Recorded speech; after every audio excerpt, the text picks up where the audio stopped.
Bonjour tout le monde et bienvenue à notre activité Connais-toi toi-même, une activité d'impact qu'on fait ensemble tous les dimanches vers 11 heures, heure du Québec où je suis.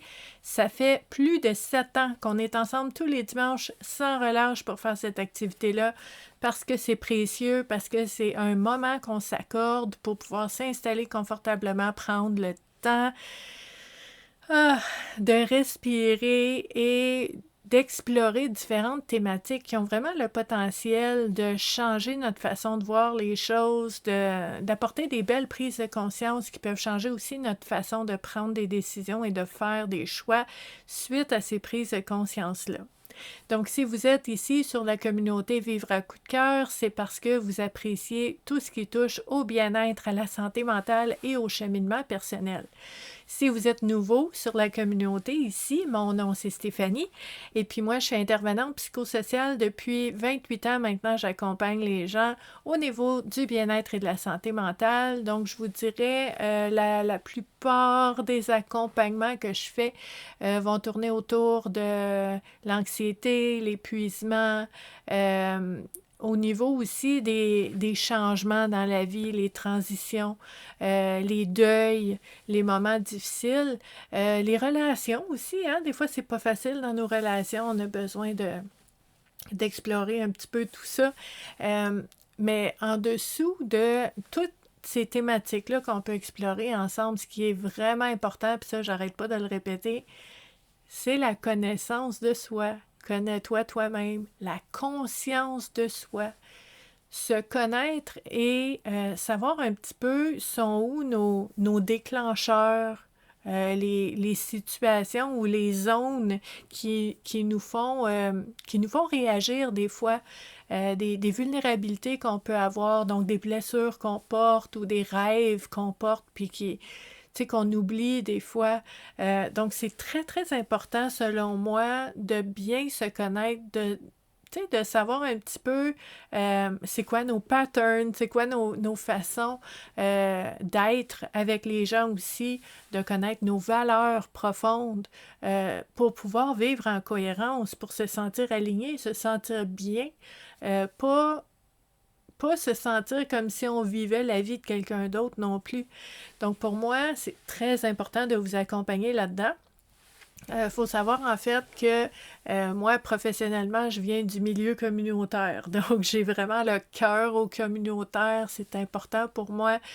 Tous les organismes à but non lucratif qui aident les gens. J'ai travaillé pendant 21 ans dans le milieu communautaire et depuis 7 ans, les 7 dernières années, je vous accompagne en tant que travailleur autonome via les plateformes, les réseaux sociaux sur, en fait, Vivre à coup de cœur. Donc, à ce moment-là, à tous les jours, je vous partage des exercices, des réflexions, des informations, des opportunités de partage et d'échange, des activités qu'on fait ensemble, des conférences que je vous partage, toujours pour essayer de rendre accessible tout ce qui touche à la santé mentale pour qu'on puisse s'épanouir, qu'on puisse cheminer vraiment ensemble. Donc, on fait ça ensemble, en communauté. Mais c'est sûr que le cheminement personnel, c'est très personnel. Il n'y a personne qui va faire ces prises de conscience-là à notre place.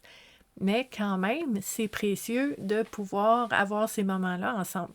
Donc, tous les jours de l'année, je vous partage différents éléments liés, différentes facettes des approches, des techniques, différentes choses liées au bien-être et à la santé mentale. Et tous les dimanches, c'est notre dessert de la semaine, notre petit spécial, notre bonus qu'on adore depuis 7 ans. On s'installe ensemble et on utilise un outil spécifique qui va nous aider à explorer ce qu'on porte en soi dont on n'est pas nécessairement conscient. Donc, si vous connaissez l'approche de Carl Jung, qui est ma préférée, en fait, c'est vraiment l'approche que je privilégie, l'approche jungienne. Donc, tu sais, tout ce qui est symbolisme, les images, le conscient, l'inconscient, l'ombre, la lumière, tout ça, c'est super important. Puis tu sais, j'ai des gens, des fois, qui vont me poser la question, Stéphanie, j'ai entendu parler de ton activité, mais je comprends pas comment tu peux, dans une activité, consciemment aller explorer l'inconscient. Puisque l'inconscient, on n'en est pas conscient. Comment on fait ça? Ben, ce qu'on va faire, c'est qu'on utilise il y a plusieurs outils qui existent pour faire ça, mais dans l'activité Connais-toi toi-même, on utilise un outil qui va nous aider à explorer les zones de notre inconscient. Cet outil-là, ce sont les jeux de cartes oracle. Pourquoi on utilise les jeux de cartes oracle? Parce que c'est non menaçant, c'est le fun, c'est beau, c'est coloré, c'est simple. C'est simple, ça dépend. Je vous dirais, en fait, les cartes souvent sont simples, mais les prises de conscience qu'elles vont provoquer, puis les éléments qui vont émerger au contact de ces thématiques-là, c'est pas tout le temps simple. Je vous dirais, il y a des belles réponses qui sortent, des fois des filons pour nous aider à explorer des nœuds qu'on porte en soi. Moi, j'appelle ça des nœuds, j'appelle ça des thématiques qui sont un peu croustillantes dans notre vie, qui sont pas toujours faciles à explorer. C'est pas parce que c'est pas parce qu'on fait une prise de conscience qu'on sait pas quoi faire avec qu'elle n'est pas précieuse. Des fois, on va voir quelque chose, puis quand on voit quelque chose, on ne peut pas le dévoir. Hein? Quand on sait quelque chose, quand j'ai compris quelque chose, je ne peux pas le décomprendre, je ne peux pas l'ignorer. Ce qui était dans le noir est maintenant à la lumière. Je sais maintenant. Ça peut être inconfortable, mais en même temps, ça me donne l'opportunité de choisir qu'est-ce que je fais avec ça à partir de maintenant, parce que maintenant, je sais. Donc, comment j'ajoute cette donnée-là, cette information-là à ma façon de vivre, puis à mon raisonnement, puis à ma façon de ressentir la vie. Puis c'est là que ça peut vraiment changer les choses. Donc, à chaque semaine, je vous partage un jeu de cartes différent. Puis là, ce qu'il faut savoir, j'allais vous le dire à la fin, je vais le répéter à la fin parce qu'il y a des gens qui vont se joindre à nous pendant l'activité, mais je trouve ça important de vous mentionner en fait que aujourd'hui, 30 novembre, c'est déjà le dernier dimanche de novembre. Moi, j'en reviens pas, là. C'est comme où est-ce que le temps est passé. Je l'ai pas vu. Pouh! Décembre est arrivé. Demain, c'est décembre. Donc aujourd'hui, on va utiliser un jeu de cartes que je vais vous présenter pour pouvoir explorer dans un objectif de cheminement personnel différentes thématiques qui ont le potentiel de pouvoir nous aider à voir les choses différemment d'être maintenant. Mais ce qu'il faut savoir, que je vais répéter à la fin, c'est que à partir de dimanche prochain, en fait, depuis 7 ans, ça fait 7 ans qu'on fait ça, tous les dimanches du mois de décembre, donc à partir de la semaine prochaine, on explore le lâcher-prise. C'est un sujet. On explore le lâcher-prise pendant tous les dimanches du mois de décembre parce que, je vous l'ai dit tantôt, j'aime beaucoup le symbolisme et tout ce qui est rattaché à ça. Donc, pour moi, le mois de décembre, c'est la fin d'une année. C'est le temps d'épurer, c'est le temps de faire du ménage. On peut faire ça toute l'année, mais je trouve qu'en décembre, c'est comme « let's go ». On va voir ce qu'on porte en nous, on va voir ce qui est là à tous les jours dans notre quotidien, ce qu'on aime, qu'on veut cultiver, qu'on veut garder, mais aussi on va aller voir qu'est-ce qui est là puis qui est lourd, puis que peut-être on gagnerait à lâcher prise sur certains éléments.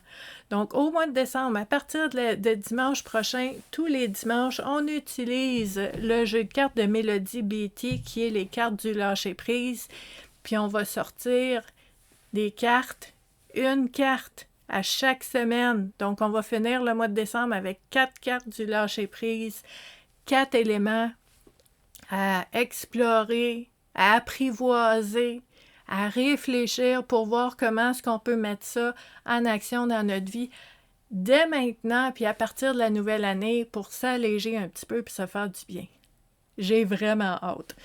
J'ai toujours hâte au dimanche. Hein? Je vous dis toujours, c'est pas une corvée. Moi, j'adore ça. J'étais avec vous les dimanches, puis ça me fait du bien autant à moi qu'à vous. J'adore cette activité-là, mais je vous dirais qu'en décembre, là, toute cette aura de... de ménage, de tri, de savoir ce qu'on garde, ce qu'on laisse, ce qu'on apporte avec nous dans la nouvelle année, qu'est-ce qu'on veut laisser de côté parce que c'est lourd ou qu'on n'en veut pas ou c'est des fardeaux. Ah, j'aime ça, c'est bon, c'est bon. Donc, à partir de la semaine prochaine. Mais d'ici là, aujourd'hui, on va explorer des thématiques. Je ne sais pas qu'est-ce qui va sortir encore. On va sortir les cartes ensemble tantôt. Mais on va utiliser un jeu de cartes que j'aime beaucoup. Je n'ai pas le boîtier parce que ça fait 1000 ans que j'ai ce jeu de cartes-là. J'en ai une centaine chez moi. Mais celui-là, ça fait vraiment longtemps que je l'ai. Puis je n'ai plus le boîtier. Mais j'ai le petit livret. Donc, le tarot zen de Osho. Donc, on a un petit livret. Chacune des cartes, il y a une proposition de réflexion. Comme d'habitude, on met ça de côté. On ne s'en sert pas dans l'activité Connais-toi toi-même. On sait que les auteurs travaillent fort à créer des textes, puis à nous inspirer, puis à trouver des façons de nous expliquer les différentes cartes. Très consciente de ça, mais dans l'activité Connais-toi toi-même, ce qui est important pour moi, c'est qu'on puisse se pratiquer à toutes les semaines à se faire confiance.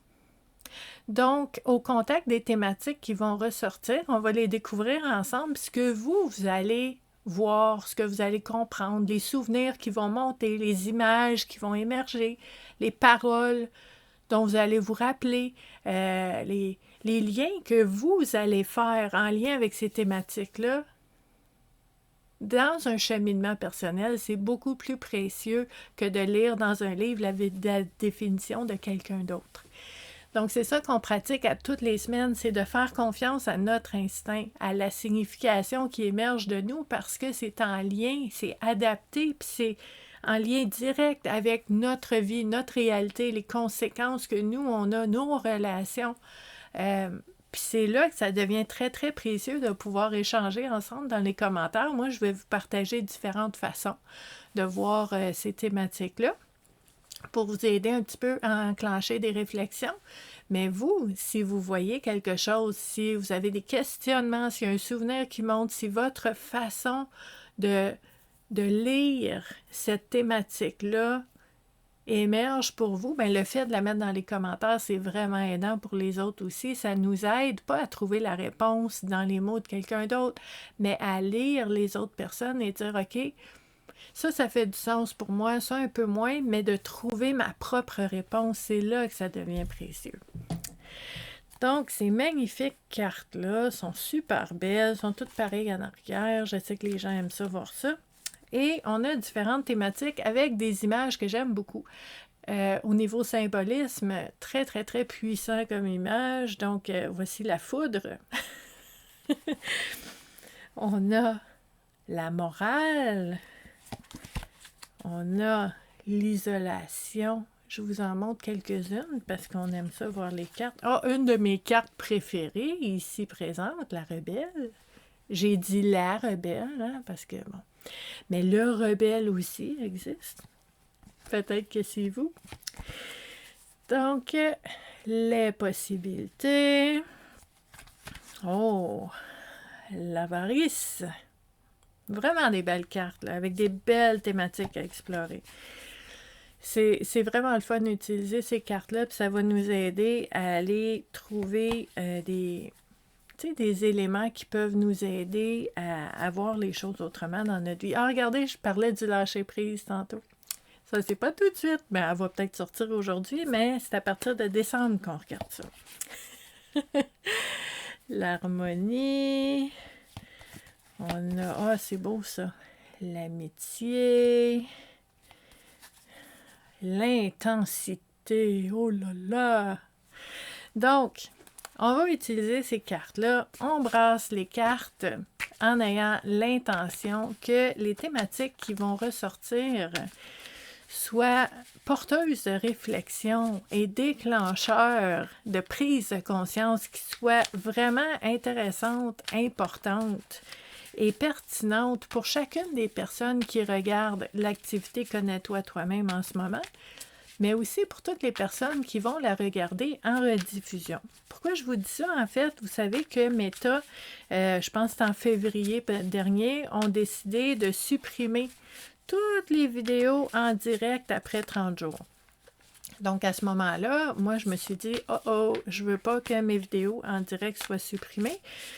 Donc, j'ai trouvé une façon, j'ai arrêté de faire cette activité-là en direct et je suis, au lieu de ça, je suis avec vous en temps réel dans les commentaires de 11h à midi maintenant. Ce que ça fait, c'est que l'activité est filmée un petit peu en avance, mise en ligne, et vu qu'elle n'est pas en direct, Facebook la laisse en ligne dans l'onglet vidéo de la communauté Vivre à coup de cœur. Donc, ça reste là comme une archive et on peut y revenir quand on en a besoin, ce qui est important pour moi. Et le côté interactif, c'est vraiment dans les commentaires. Donc, on est ensemble maintenant, on jase ensemble dans les commentaires. Donc, j'ai 3 cartes sorties ici et on va les explorer ensemble. La première carte qui est sortie, wow! La carte numéro 6, le fardeau. Juste l'image, là. Elle me fait rigoler, cette carte-là, parce que, regardez, le monsieur ici, là, il y a quelqu'un sur le dos, puis en plus, il y a un coq sur le dos, puis il y a un bâton dans les mains, puis écoute, quand tu traînes des gens sur ton dos avec des animaux, puis avec... C'est incroyable, là. C'est lourd, là. Regardez son visage. Au désespoir, là. C'est vraiment lourd, là. Puis ce qui est sur son dos, là, comme « Avant! On avance! On y va! » Puis lui est comme « Oh my God! J'en peux plus! » Très imagé. Une illustration qui vient vraiment... droit au but de cette thématique-là, qui est d'explorer au niveau de la lourdeur qu'on porte dans notre vie. Puis tu sais, je me souviens, il y a une pensée dont on entend des fois, mais c'est d'explorer chaque relation, chaque choix, chaque décision. Puis aussi, tu sais, les différents éléments de notre vie, tu sais, ça peut être ta résidence, où est-ce que tu demeures, ça peut être les animaux de compagnie, ça peut être les objets autour de toi. Puis quand tu penses à ces choses-là, à ces personnes-là, à ces objets-là, est-ce que tu sens une lourdeur? Est-ce que c'est lourd comme une brique ou c'est léger comme une plume? Puis ça fait du bien. Marie Kondo, hein, qui dit, tu tiens quelque chose dans tes mains, puis tu dis, tu sais, cette tasse-là, je la tiens dans mes mains, c'est une de mes tasses préférées, puis je ressens une légèreté, je ressens de la joie, je la garde. C'est ça qu'a fait Marie Kondo. Marie Kondo va nous dire, on prend chaque objet dans notre maison, puis si c'est lourd, on donne, on recycle, on garde pas. Donc, tu sais, pour moi, la carte du fardeau me fait penser à ça, mais me fait penser aussi à toutes tu sais, les choses qu'on fait, les obligations, les responsabilités qu'on a, qui sont purement de la pression que nous-mêmes, on se met. Est-ce que le monde va s'écrouler si tu ne réponds pas à un texto dans la minute qui suit? Est-ce que c'est la fin du monde si tu n'étais pas à la fête en fin de semaine? Parce que tu es fatigué, puis que juste de penser d'y aller, tu ressens une lourdeur, c'est lourd. Est-ce que le fait de choisir la légèreté, puis la liberté, c'est une possibilité pour toi? Puis dans un cheminement personnel, on pourrait se poser la question, puis si pour vous la réponse c'est non, je peux pas faire ça, ça se fait pas, bien premièrement, moi quand j'entends ça, puis il y a des gens, tu sais, je vous disais tantôt, moi j'accompagne les gens, puis des fois on brasse des idées, puis on jase, puis les gens vont dire, ben voyons donc, ça se fait pas, je peux pas faire ça. Ben, s'il y en a qui le font, c'est parce que ça se fait. Toi, tu ne peux pas le faire, parce que toi, tu as probablement une croyance, une limite, une valeur qui est là. Ça peut être positif aussi, là, de dire, moi, ma valeur me laisse pas faire ça. Bon, c'est une valeur contraignante un peu, mais ce sont des belles réflexions. De dire, qu'est-ce qui est mon raisonnement ou mon sentiment, mon ressenti qui fait que je me donne la permission de faire certaines choses et je me donne pas la permission de faire certaines autres choses. Qu'est-ce qui fait, dans mon système de valeurs ou dans mes croyances, qu'est-ce qui fait que je n'ai aucun problème, aucune difficulté à m'épuiser complètement puis à être fatiguée à la fin de la journée, là, à être complètement brûlée parce que j'en ai trop fait? Puis ça, c'est correct, ça passe, puisque je le fais. Mais que si j'ai même l'idée qui passe de prendre une soirée ou une journée de congé, je ressens tout plein de culpabilité, puis je suis tout à l'envers, puis je suis pas bien, puis je le fais pas. Qu'est-ce qui fait ça? Puis pas qu'est-ce qui fait ça, là, je vous dis pas, là, qu'est-ce qui fait ça à l'extérieur, c'est de sa faute, c'est à cause de ci, c'est à cause de ça, c'est la société, le système, le gouvernement, c'est ma famille, mon conjoint, mes enfants. Non, non. Qu'est-ce qui fait que tu ne peux pas faire ça? Qu'est-ce qui fait que toi, tu fais que tu ne peux pas faire ça? On va commencer par se regarder nous-mêmes, là. Puis de dire... Puis c'est là que ça peut être intéressant de dire, des fois, le fardeau qu'on ressent, des fois, il est très self-made. Tu sais, qu'on se l'est façonné nous-mêmes de toutes pièces, là, par des croyances, par des, tu sais, de la pression qu'on se met, par des, tu sais, des éléments où est-ce qu'on dit, ben moi, je crois que une bonne personne, ça agit comme ça. Je crois qu'une personne généreuse, ça fait ci, ça fait ça. Je crois qu'une personne serviable, c'est comme ça. Je crois... Ben, à un moment donné, là, on vit dans une petite case, puis si tu déroges de ça, la culpabilité, là, est-ce que ça veut dire que tu es coupable de quelque chose? On a le droit de dire non. On a le droit de ne pas être disponible. On a le droit de dire pas maintenant, pas aujourd'hui, je peux pas. On a même le droit, puis ça, c'est un gros défi pour beaucoup de personnes. Quand les gens commencent à pratiquer cette affirmation de soi-là, puis le fait de choisir, puis de mettre des limites, je vous dirais que la première étape, les gens sont à l'aise avec le fait quand ils peuvent pas. Ils sont comme, je peux pas me cloner, je peux pas, faut que je dise non. Mais ça, c'est comme la première étape qui est plus facile. Mais quand je te dis que tu as le droit aussi, que ça te tente pas, et là, on a un autre degré de difficulté, parce que là, les gens sont comme, ouais, mais je pourrais, mais c'est juste que ça me tente pas. C'est une bonne raison, tu as le droit. Le fardeau, là, il est fait de plein d'obligations puis de pression qu'on se met. Puis dans un cheminement personnel, vous pourriez vous poser la question, tu sais, on s'installe confortablement, on ferme les yeux, on respire, on attend d'être vraiment calme, d'être bien, puis là, on pourrait se poser la question, qu'est-ce qui est lourd dans ma vie? Puis là, moi, je vous dis, comme je vous dis souvent, réfléchissez pas avec votre tête, là. Juste laissez flotter cette question-là. Qu'est-ce qui est lourd dans ma vie? Puis là, laissez aller. Puis vous allez voir des visages. Vous allez ressentir des émotions. Vous allez penser à des situations. Vous allez penser à votre calendrier. Vous allez penser à des tâches. Puis pouf! Pop, pop, pop. Ça va popper ces petites bulles-là.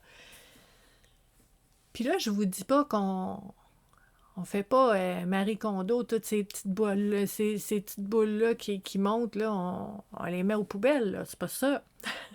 C'est que on prend conscience. On observe, puis on dit, OK, apparemment, parce que je veux pas me juger, mais apparemment que certaines situations, certaines tâches, certains objets, certaines promesses que j'ai faites, certaines relations pèsent pour moi. Constatation, je fais rien avec ça, là. J'observe, je constate, puis j'apprivoise. Puis éventuellement, on pourrait voir comment on peut s'alléger un petit peu. Parce que tu peux pas avancer dans ta vie, puis faire ce que tu veux, puis aller, tu sais, dans tes objectifs, puis tes rêves avec plein de monde sur ton dos, puis des animaux, puis un bâton, puis plein de choses comme ça. Donc, pour moi, cette réflexion-là est très, très, très intéressante. Puis si vous voyez quelque chose, puis si, je vous dirais, là, vraiment, là, un exercice très, très, très précieux, c'est de nommer et d'affirmer. Parce que des fois, on voit des choses, mais on n'ose pas. On n'ose pas le dire. Puis là, ce que ça fait, c'est qu'on ne se choisit pas. Donc, si vous voulez vous prêter à l'exercice, nommez dans les commentaires ce qui est lourd. Nommez-le, parce que c'est vrai. Même si vous ne le nommez pas, c'est vrai pareil. C'est là. Donc, autant le nommer, l'affirmer, le dire pour que ce soit à l'extérieur de moi puis que je puisse le regarder comme il faut. Puis là, peut-être qu'au fil du temps, au fil des heures puis des jours à venir, vous allez mijoter ça puis peut-être vous allez trouver des solutions pour alléger. Mais avant de trouver des façons de s'alléger, il faut nommer qu'il y a de la lourdeur. Donc ça, je vous le propose, les courageux, de faire cet exercice-là dans les commentaires. C'est vraiment très, très, très précieux. Hey, la deuxième carte qui est sortie. Celle-là, elle me fait rire. C'est parce que elle est très évocatrice, puis je sais que vous allez reconnaître cet état-là. Donc, on a la percée. La percée, regardez, la personne, là, c'est comme si tout est en train d'exploser. Ça, là, ça, c'est la personne qui pète un plomb, qui saute une coche, qui pète un câble. Bouh! Rien ne va plus. OK? La percée. La percée, ça dérange, ça éclabousse, puis ça déstabilise, puis ça bouscule nous-mêmes, mais tout ce qui est autour aussi. OK? Mais regardez l'image, il y a beaucoup de lumière là-dedans, là. Ça saute, mais il y a de la lumière. Puis pour moi, ce qui est important d'explorer en lien avec le cheminement personnel, cette carte-là, c'est je vais dire la relation qu'on a avec la colère, la relation qu'on a avec la frustration qui dit « ça suffit, ça va faire, moi je joue plus, faut que ça change, faut que ça arrête », puis là, pouf, on vient de sauter. Des fois, ça prend ça. Des fois, ça prend ça parce que, puis ça, je vous dirais, c'est bon puis c'est pas bon dans l'être humain, dans le sens que on a une capacité d'adaptation, c'est très bien. Mais des fois, on va s'adapter à ce qui est toxique, négatif et malsain dans notre vie. On va s'habituer. On va faire avec. On va trouver des trucs pour essayer de naviguer à travers les éléments qu'on trouve lourds, qu'on trouve difficiles. On va essayer de tolérer l'intolérable. On va essayer par divers moyens de faire avec, puis de continuer, puis d'ignorer, puis de ne pas y penser, puis d'essayer de vivre malgré des choses, malgré des injustices, malgré des choses qui viennent nous chercher dans nos valeurs. Mais ça, c'est pour ça que je vous dis c'est bon, mais c'est pas bon. Mais ce qui est bon et ce qui est vraiment bon aussi, mais qui est inconfortable, c'est quand ça saute. C'est quand on dit « OK, là, j'ai essayé, là, j'ai tout essayé, mais là, non, ça marche plus, je suis plus capable, ça passe plus, moi, je joue plus, c'est fini. » Puis, on vient de sauter. Des fois, ça prend ça parce qu'on s'est trop adapté, puis on devient... C'est pas qu'on devient confortable. Je pense que quand on n'est pas bien, on n'est jamais confortable. Mais c'est comme si on devenait... je sais pas c'est quoi le mot. Aidez-moi. Tu sais, quand tu te sens impuissant, puis c'est comme, ben, il n'y a rien que je peux faire, fait je vais faire avec, puis tu baisses les bras, puis tu continues. Mais un jour, là, ça se réveille, là. Puis c'est comme, non. Puis là, ça vient de sauter, puis tout le monde est inconfortable. Toi, t'es pas bien parce que t'es comme, oh my God, est-ce que je viens de dire ça? Est-ce que je viens de faire ça? Tu sais, quand on s'affirme, là, mais sous coup d'explosion, là, tu sais, quand ça sort vraiment, paf! Des fois, on ne se reconnaît pas. Des fois, les autres ne nous reconnaissent pas. Des fois, les gens peuvent nous juger sévèrement. Des fois, les gens peuvent crier, pleurer, être complètement déstabilisés. Oui, ça peut arriver, tout ça. Est-ce que c'est nécessairement une mauvaise chose? Est-ce que peut-être des fois, on a besoin de ça? Est-ce qu'on a besoin que quelqu'un pète une coche pour que les choses changent? On l'a déjà vu. Souvent, tu sais, penser aux nouvelles, penser dans la société, dans le monde, là, tu sais, quand il y a quelqu'un qui pète une coche, puis que ça change des lois, puis ça change des façons de vivre et de faire les choses, ça change la justice puis les droits pour les personnes. C'est parce qu'il y a quelqu'un qui a pété une coche, là. Il y a quelqu'un qui a dit « fini », puis ça a déstabilisé tout le monde. Des fois, c'est important. Puis j'ai envie de vous dire, OK, parce que vous savez, hein, moi, de la façon ça marche au niveau de ma compréhension des choses, je suis beaucoup yin et yang, les deux côtés tout le temps. Les complémentaires, puis d'essayer de regarder chacun des côtés. Puis ceci étant dit, je vous dis pas que... Tu sais, il y a des gens, là... Moi, personnellement, ces gens-là, j'en ai pas beaucoup dans ma vie parce que j'essaie de choisir un petit peu mon climat, environnement, social dans ma vie. Mais j'ai déjà connu, puis je connais des fois des personnes que moi j'appelle des popcorn. Hein? C'est beau, c'est cute, c'est bon du popcorn. Mais c'est des gens qui sont très impulsifs émotionnellement. Des gens qui vont vraiment, là, pouit, il ne s'est rien passé, puis paf, ça vient de sauter. Je vous dis pas qu'on peut exploser pour tout et pour rien, là, à chaque moment, 12 fois par jour, parce que j'ai le droit, parce que... Non, il y a quelque chose qui s'appelle, tu sais, la responsabilité émotionnelle et l'intelligence émotionnelle de dire, je suis capable d'accueillir, de ressentir, de laisser circuler mes émotions sans sauter tout le temps. OK? Donc, je vous dis pas que nos gens qui sont vraiment très, très, très spontanés dans pouf, là, que ça saute tout le temps, là, c'est pas ça que je vous dis. Moi, je vous dis quelqu'un qui endure, qui tolère, qui parle pas, qui dit rien, puis qu'à un moment donné, va s'affirmer, puis que ça dérange tout le monde. Ben oui, on peut être inconfortable, mais bravo, parce que tu t'as affirmé, t'as nommé quelque chose d'important pour toi, que t'as essayé par plein de moyens d'essayer de régler. Puis, tu sais, oui, souvent les gens vont dire « Ah, cette personne-là, je comprends pas, elle est jamais comme ça, elle est tellement douce, elle dit jamais un mot plus haut que l'autre, puis elle est vraiment très compréhensive, puis tout ça. » Puis là, au bureau, elle a pété une sale coche, là. Ben bravo! Bravo! Puis je vous dis pas qu'à chaque fois qu'on a à s'affirmer qu'il faut que ça saute de même, là. Parce qu'on apprend à le faire, on apprend, on se pratique, on s'exerce, on l'apprivoise, mais des fois, c'est nécessaire.